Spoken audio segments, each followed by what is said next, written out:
So you have one of these Brother printers, the ones that use TN431, TN433, or TN436, or even TN439 apparently. Toner cartridges, and you're getting a message that says no waste toner, install the waste toner box. Your printer won't work because of it. Or maybe you're also getting the waste toner box WTB life ends soon. I'm going to show you how you can fix that at zero cost, I might add to you. And all you really need is a Phillips screwdriver and something to put all the waste toner into. Okay, so how you access the waste toner box: you open the front cover, and you're going to take this out. That's the toner cartridges and the drum unit. Slide that all the way out. And then you got to flip this thing like that. You're going to grab it by this handle. And by this handle, this one you're going to lift up. I'm going to try and do this with one hand, but you can do it with two hands. You got to lift up the pack. There you go. Out it comes. Okay. Then you're going to take this thing out, the belt unit.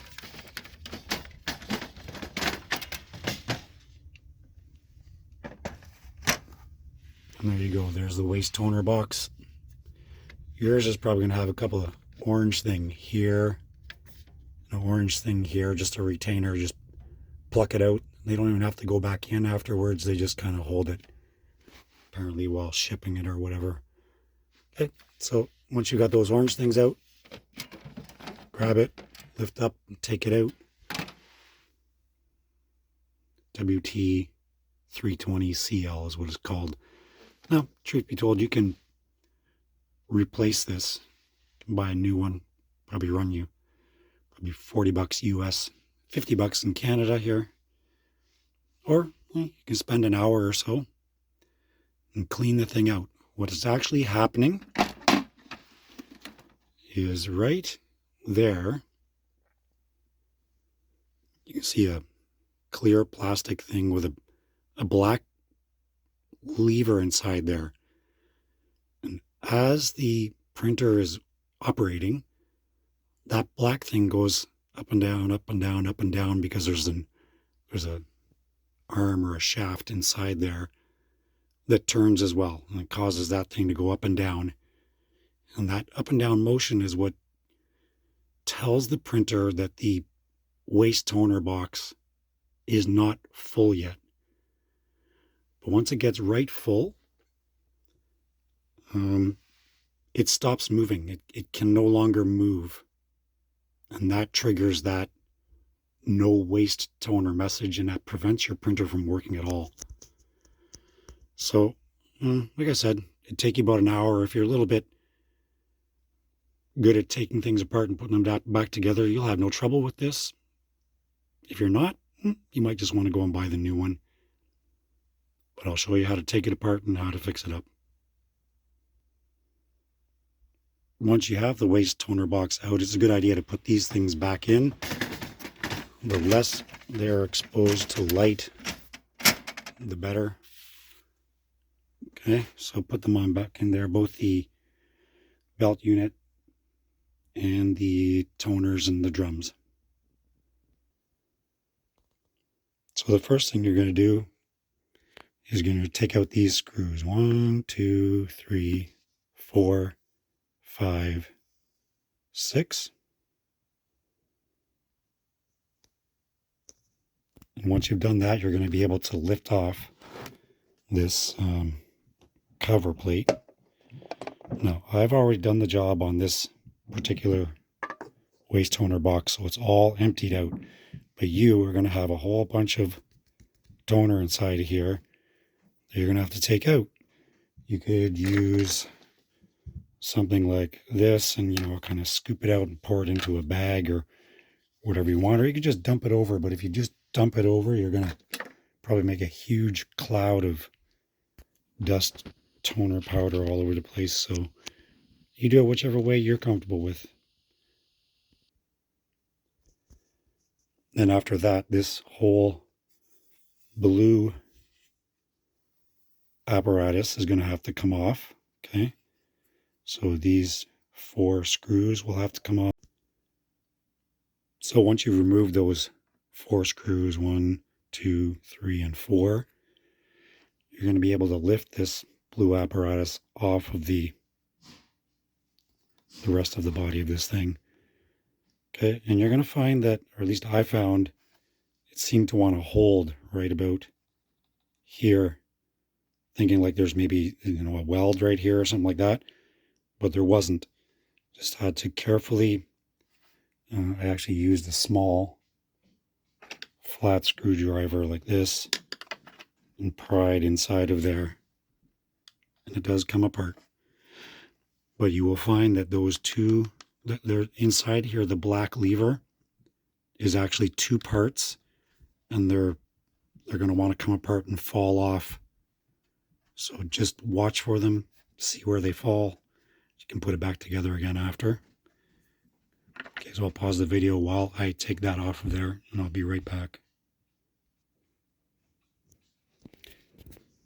So I've taken it off, and I flipped it upside down right there. You're going to have all kinds of toner pretty much all over everything. And what I used is a little paintbrush, and I swept it all off there. You could use a can of compressed air if you want. Take it outside and blow all the toner out of everything if you like. Whatever way you want to do it. Just maybe put on a mask. Keep you from breathing the dust. And right there, you're also going to have all kinds of toner packed inside of this thing. Like I was saying earlier, when the whole thing is operating, this thing is turning. You see how that lever goes up and down? Because the black lever is attached right there onto the end of that white part, which makes it go up and down, up and down. So there's 2 parts there. This is one part. Sorry, that's one part, and then that's another part. So to clean it all out nicely, you're going to remove this part, whatever you want to call it. First, you're going to take these out. Set them aside and note how they go together. And in order to remove that, you got to take the gear off the end.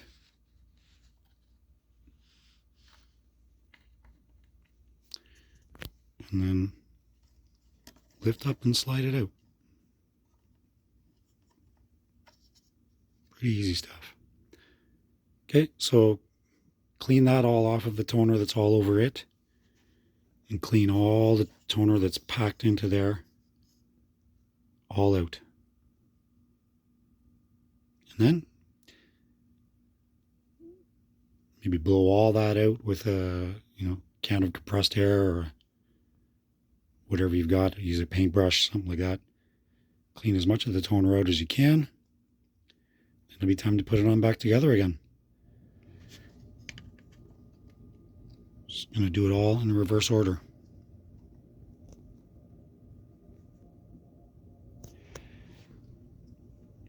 You can see right here. Let's see now. That little thing there goes up against that. So that's how you know that you've got it in the right position. That thing there, and then this one here. And there. Same thing here.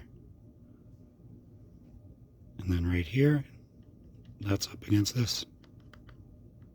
Okay. Then your other 2 parts. Take that one. Set it back in there. Let me see.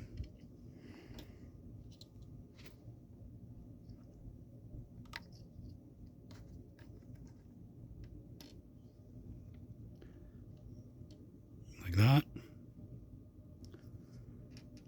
And the other part is a little bit tricky. It's got to tuck underneath the other one.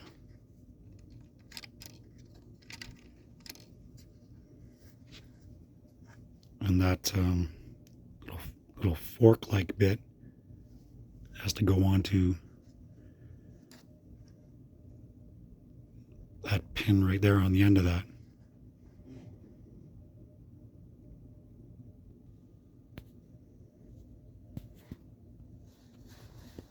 Like so.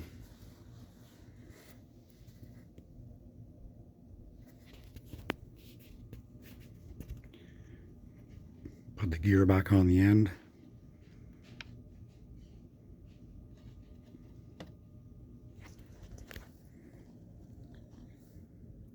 Know that it's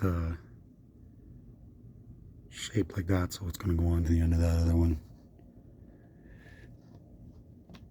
There we go. And then the rest of it's just, well, actually, I'm going to go over this part with you. Don't forget, you need to blow all the toner out of this part before you try and put that back together again. Now, when you're trying to put that on there,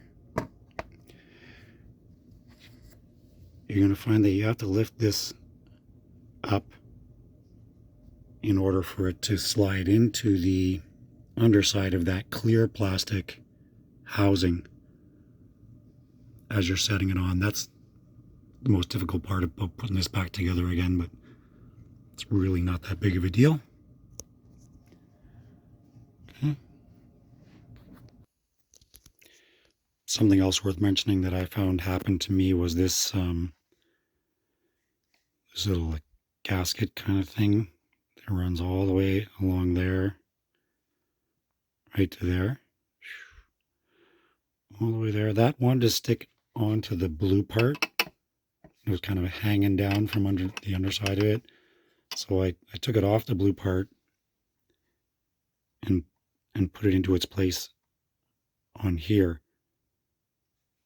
And it's easier then to put the blue part on with it in place already.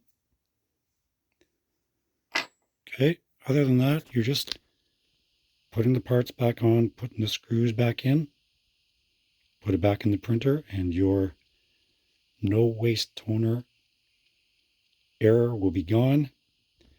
If you weren't getting that error quite yet, but you were only having the waste toner box life end soon, you may want to do this whole process because it's going to happen soon. And when it says no waste toner, when you get that error, your printer doesn't want to work. So you don't want to be caught at a bad timing. Okay, you can just get it done beforehand and you'll be smooth sailing. I didn't see anything about having to reset the waste toner life within the printer. So, yeah, all done.